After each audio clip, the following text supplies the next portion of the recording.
Ahoy ahoy to all you smooth sailors out there, and welcome aboard the DeckTales Podcast. I'm your host and captain, Sammy Catlin, and this is the show where you usually get to hear crew members from all walks of life share their best and worst stories from their time spent at sea. Not today though.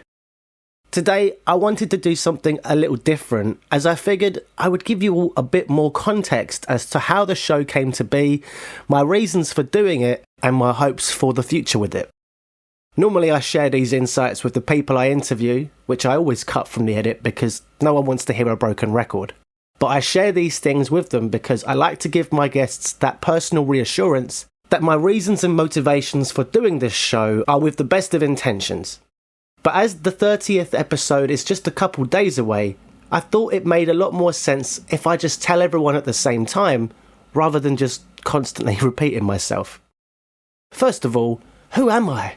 And why do I have the audacity to think I can just interview crew from everywhere?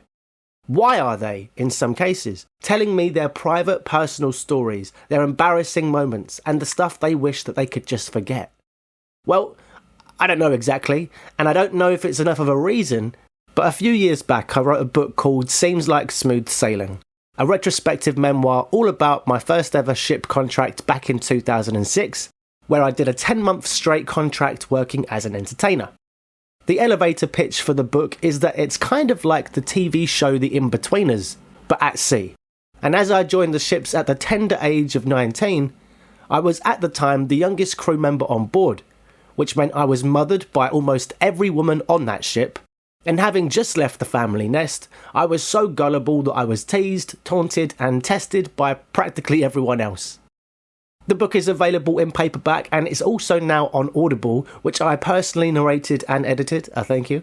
So if you fancy a laugh, you can read or hear all about my own personal start to ship life, how I first got the job, what I went through, how I lost my virginity, a whole chapter on the stupid questions guests ask the crew, and much, much more. When I finished writing the book, I ran a small crowdfunding campaign which attracted the attention of a few different types of publishers. So I picked the one I liked the most and was able to get the ball rolling from there. The day the book launched could not have been more serendipitous, as the day of publication happened to be that moment in time when the world was brought to a standstill, and we were all ordered to stay indoors as it marked the beginning of lockdown for us here in the UK, March 24th, 2020. The most ironic thing about having a book about cruise ships come out at the start of the COVID pandemic was that it was the first time since pre-World War II that the industry had ever been brought to a halt. Since that time, these pleasure ships have been operating without a day off, and with more and more people jumping on the bandwagon and expecting new things to do on board every year, over time they've been getting bigger and bigger and bigger. It took a global lockdown to finally stop them in their tracks, and it was the first time in modern history that no one could book to go on a cruise, and because of COVID, it was the last place many people wanted to be. As events unfolded and the unprecedented times enveloped us all, my focus kept going back to the ships and what might be happening on board. I hadn't set foot on a cruise ship in 10 years, but it's literally all I could think about. I started to read articles online about almost everything connected to the world of ship life, seemingly forgotten by the rest of the world. And as I went, day by day, I fell through the looking glass and opened Pandora's box. I started reading the stuff about the industry I never knew whilst working within it, and all the kinds of things that they don't really want people to know. It was after a couple of months that I thought to myself it would make for a great follow-up book to Seems Like Smooth Sailing, and so I spent a long time researching and writing it up. The book picks up from where I left readers at the end of the first book, and details the accounts of my career in its entirety. I've intermittently woven the information I learned about everything else throughout, explaining the history of ships, traditions at sea and their origins, pollution stats and the many different types of it generated by the industry, tech innovations over the years, how the cruise lines stayed afloat during lockdown, how they treated the guests and crew during the pandemic, and much, much more. I finished writing that book a while ago now, and I've had no joy in finding a literary agent who can help me take my book to the next level. People have asked me, why don't I just self-publish? And my answer to that is, well, there's just so much research in this book that if I was the only one to stand behind it, then many would probably view it as being far less credible. For those of you who don't know what a literary agent is, essentially they are the middlemen between the author and the publisher. And whilst it's not fair to paint them all with the same brush, I think it's fair to say that most of them would prefer to work on books that don't require any research to be fact-checked, and with people who've already got some kind of following on social media to maximise their return of investment. Literary agents are often inundated with submissions from budding writers who are hoping for a chance at success. And as most of these agents are overwhelmed as it is from this aspect of their job, more often than not, it's the low-hanging fruit that gets selected and pushed to bigger publishers.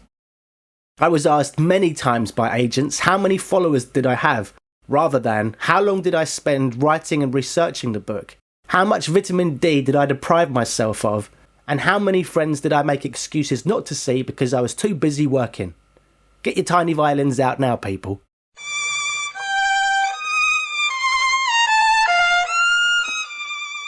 After a bunch of rejections, I thought to myself, okay, so I've told my story, and the second book tells a bit more of it, plus the ship's story, but what about helping others to share theirs? The idea to host a show where I offered crew members, past or present, the chance to do this isn't a new idea by any means, but I strongly felt that after all that I'd read and researched, the best way to go about it was not just to hear all of the good, but be open to hearing the bad as well. One thing a lot of people do not know is that anyone who signs up to work for a cruise line almost always has a defamation clause embedded within their contract. This means that if they have something terrible happen to them whilst they are at work, they can't report it to anyone, otherwise they could be sued. For this reason, it's probably why you haven't heard any of the horror stories about things that go on ships, and it's also the reason that it's a challenge to get guests on the show who are willing to risk telling their stories. I have a few upcoming episodes with people who didn't want to be on camera, so they used a fake name and displayed themselves with an avatar as a workaround. Recently I spoke with a young lady who has worked on both ships and yachts, who told me some stories that I just couldn't believe.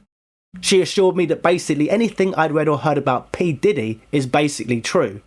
I offered her an extreme level of anonymity so she'd be safe from any repercussions, but sadly she declined. I hope that in the coming months or years, more people start tuning in to DeckTales and get in touch to share their own stories, whether they're on camera or not. The most important thing is spreading awareness as to some of the horrors that take place at sea. This way, those looking for employment within the industry can better prepare and protect themselves moving forwards. Last year, a journalist reached out to me via a mutual acquaintance and wanted to know what the second book I was trying to write included. After I'd told her, she said she was doing some research for a director who is making a documentary on a very similar subject. She liked what I had to say, put me in touch with him, and we met for coffee in September 2024. I took him through the back pages of my manuscript, which detailed the sources for the topics I covered, and he seemed curious to want to know more. Also, he was hopeful that I would send him a copy, but he didn't wine and dine me properly, so I asked him to let me think about it. He did pique my interest though, when he asked me what I thought about the idea of potentially going undercover. I told him this was something I'd entertained as a throwaway thought before, but realistically, it's almost an impossible task.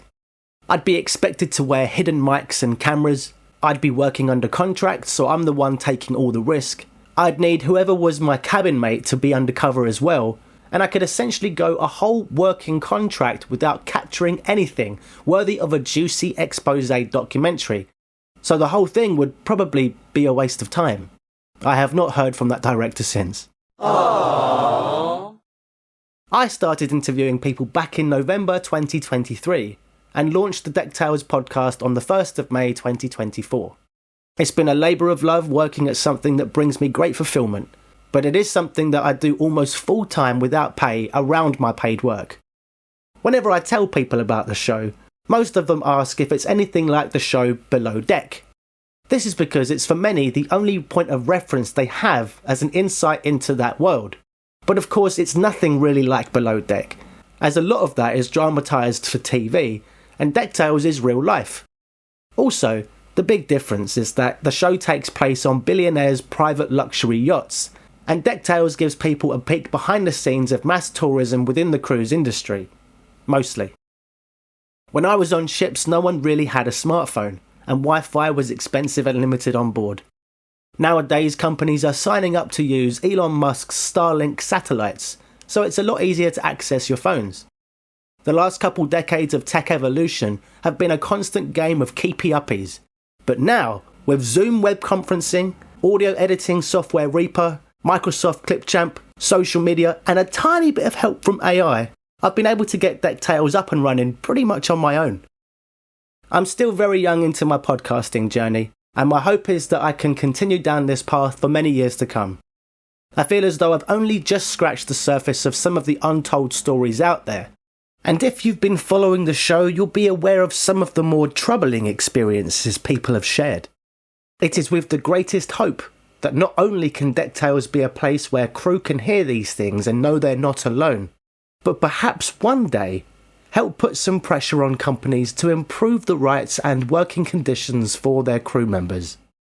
And I'd like to be able to get the show to a point where I'm able to attract some ocean-friendly brands to sponsor the show and be able to offset some of the profits to go towards a charity that's directly affected by ships, and that is coral reef restoration.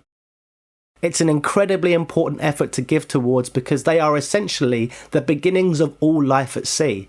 And although DeckTales is a platform to help crew who are powerless to voice their experiences, oceanic wildlife and marine ecosystems are too. I'm still actively trying to find a publisher for my second book, so if you know anyone, then please do forward on their details. And finally, dear listener, if you would but do me a teeny tiny favour, please do give the show a 5-star rating and review on either Apple, Spotify, or wherever you get your podcasts, as this helps its ranking to appear more visible to new listeners. Like the videos, share the clips on social media, comment, subscribe, and all that good stuff. Thanks for listening, and bon voyage.